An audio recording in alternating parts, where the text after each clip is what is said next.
Assalamualaikum warahmatullahi wabarakatuh. Pemirsa Riau Televisi Network di mana saja Anda berada, bertemu kembali bersama saya Abu Nazar Riau dalam program Catatan Abu Nazar Riau.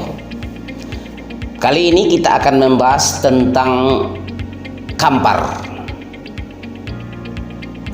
Tentunya berbicara Kampar, kita akan berbicara tentang sejarah Kabupaten Kampar.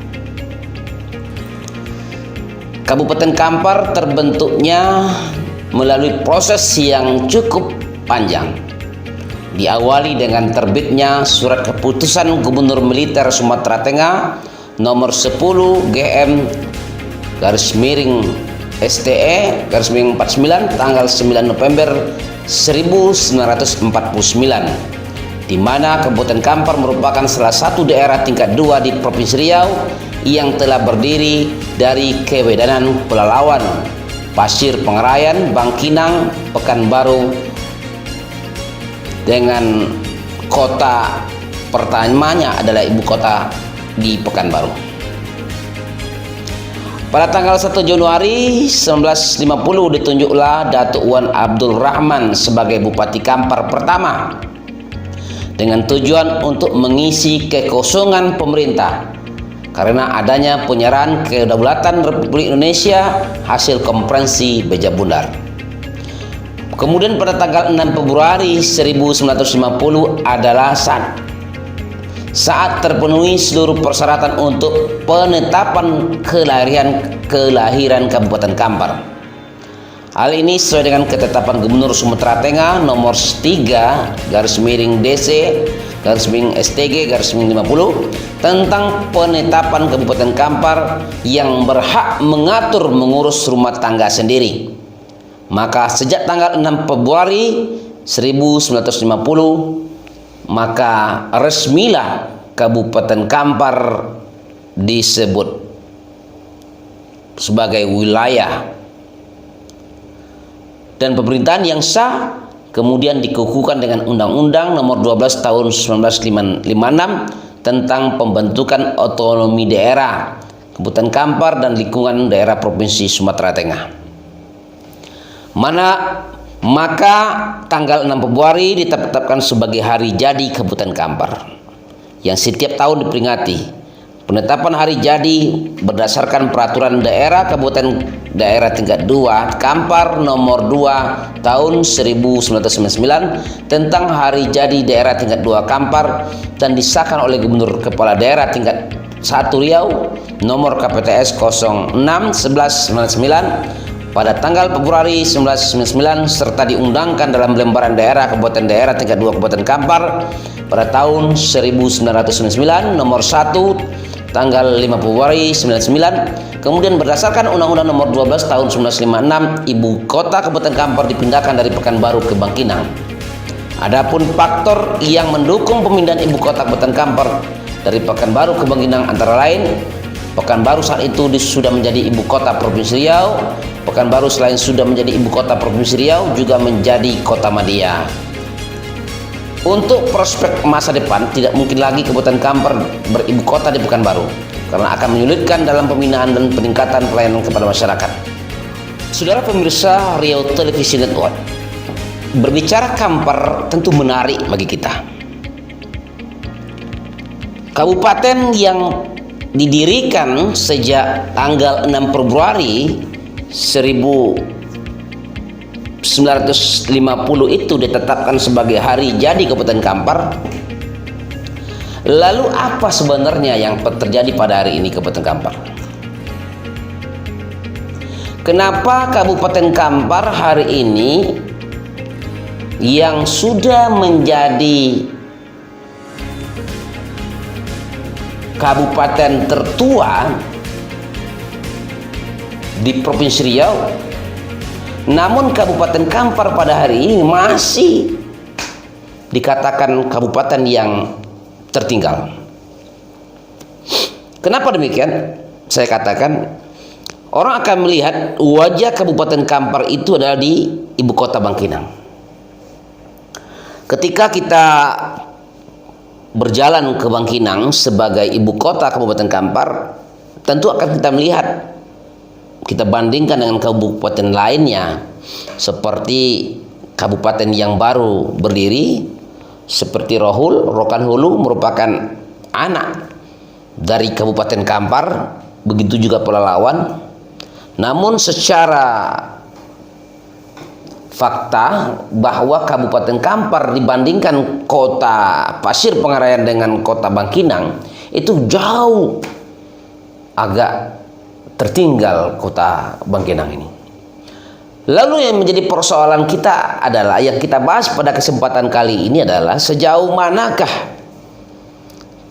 keinginan pemerintah daerah membangun Kabupaten Kampar untuk lebih baik. Kita nilai dari segi pelayanan publik umpamanya, dari segi pemerintahan. Kabupaten Kampar, kita tahu bahwa kabupaten yang sudah tua. Kalau kita lihat pelayanan publiknya, terutama persoalan Dinas Kependudukan Kabupaten Kampar. Saya pernah pergi ke Dinas Pendudukan Kabupaten Kampar mengurus akte kelahiran dan pembaruan KTP. Dan pembaruan, maksud kami adalah pembaruan KK. Tetapi apa yang saya rasakan ketika saya berada di sana? Ketika saya berada di dinas tersebut, tidak adanya sebuah pelayanan yang baik. Tidak terdapatnya pelayanan yang prima. Padahal bayangkan saja ketika masyarakat Kampar yang jauh-jauh datang ke Bangkinang mengurus KTP, mengurus akte kelahiran, mengurus KK dan lain sebagainya, itu sebenarnya sangat diperlukan pelayanan prima. Saya bertanya kepada pegawai, salah seorang pegawai, "Bu, mohon maaf Bu, saya mau tanya, apa syarat akte kelahiran?" Sang pegawai menjawab, "Silakan Pak, dilihat di spanduk depan." Nah, artinya tidak adanya tempat bertanyanya masyarakat ketika membuat akte kelahiran itu. Seharusnya pemerintah daerah menyiapkan tempat informasi, adanya salah seorang pegawai yang bisa memberikan informasi yang jelas kepada masyarakat, agar masyarakat tidak bingung. Nah, dari segi pelayanan ini saya kira perlu pembenahan oleh pemerintah daerah Kabupaten Kampar, karena ini menyangkut publik, pelayanan publik. Nah, seharusnya Kabupaten Kampar sebagai Kampar yang sudah tua ini, negeri yang sudah tua ini, sudah mempunyai gedung yang sangat layak untuk pelayanan publik. Seperti di Pekanbaru ada mall pelayanan publik yang begitu bagus, sehingga orang yang datang ke sana berurusan ini tidak merasa bosan, dingin, sejuk, penuh dengan ruangan yang begitu indah. Nah, Kampar ini sangat diperlukan pembangunan gedung yang layak untuk pelayanan publik, baik itu pengurusan KTP, KK dan sebagainya. Itu perlunya resepsionis yang menampung atau pusat informasi yang memberikan informasi terhadap masyarakat Kabupaten Kampar yang berurusan dengan pembuatan kependudukan. Nah, selanjutnya saya nilai Kabupaten Kampar ini dari wajah kota saja itu masih jauh tertinggal dengan kabupaten lainnya. Penataan kota, penataan taman kota juga perlu ditata. Nah, itu dari segi gambaran Kabupaten Kampar yang ada di Bangkinang. Nah, dari sisi lain adalah kenapa orang belum tertarik datang ke Kampar? Apa masalahnya? Dulu kita punya tempat wisata namanya Stanum Bangkinang. Namun sampai hari ini penataan pembangunan Stanum Bangkinang itu belum bisa dikatakan bagus. Kenapa? Karena itu modernisasi wisata yang dulunya Stanum itu dikenal sebagai tempat wisatanya Kabupaten Kampar, masyarakatnya berwisata ke sana, mandi dan sebagainya, ada kolam renangnya, tapi hari ini tidak terurus. Kemudian wisata lain juga, memang banyak wisata di Kabupaten Kampar itu, tempat destinasi wisata lainnya seperti Ulu Kasok dan lain sebagainya itu, namun belum terjadinya pembangunan yang signifikan, pengelolaan tempat wisata itu dengan baik, sehingga banyak tempat-tempat wisata itu hanya dikelola oleh secara pribadi, bukan pemerintahan. Boleh dikelola secara pribadi, kemudian PAD-nya untuk masyarakat, untuk pemerintah daerah, untuk masyarakat Kampar apa? Nah, ini Dinas Pariwisata tentunya harus membuat aturan yang jelas supaya pariwisata Kabupaten Kampar ini bisa berjalan dengan baik dan diminati oleh masyarakat umum, masyarakat di luar Kabupaten Kampar. Baru-baru ini kita melihat terjadinya tenggelamnya sebuah kapal di danau PLTA Kota Panjang. Ini membuat heboh publik, termasuk salah seorang mantan Gubernur Riau juga ribut persoalan ini. Ini ada apa? Penataan, pengelolaan, manajemen birokrasi, pengelolaan wisata itu perlu ditingkatkan dengan baik. Agar apa? Agar Kampar ini bisa menjadi kabupaten yang maju. Kemudian dari segi pelayanan kesehatan juga perlu ditingkatkan. Kalau rumah sakitnya sudah mantap, saya kira masyarakat Kabupaten Kampar tidak perlu lagi berbondong-bondong untuk berobat ke luar Kabupaten Kampar. Pelayanan kesehatan, puskesmas, perlunya puskesmas rawat inap di daerah-daerah yang saya kira daerah Kabupaten Kampar itu sangat luas. Kampar Kiri sana tidak mungkin rasanya orang Kampar Kiri ke Rumah Sakit Bangkinang, RSUD Bangkinang.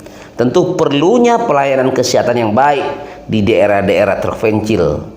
Perlunya ada dokter, perlunya perawat yang bagus, perlunya alat kesehatan yang bagus.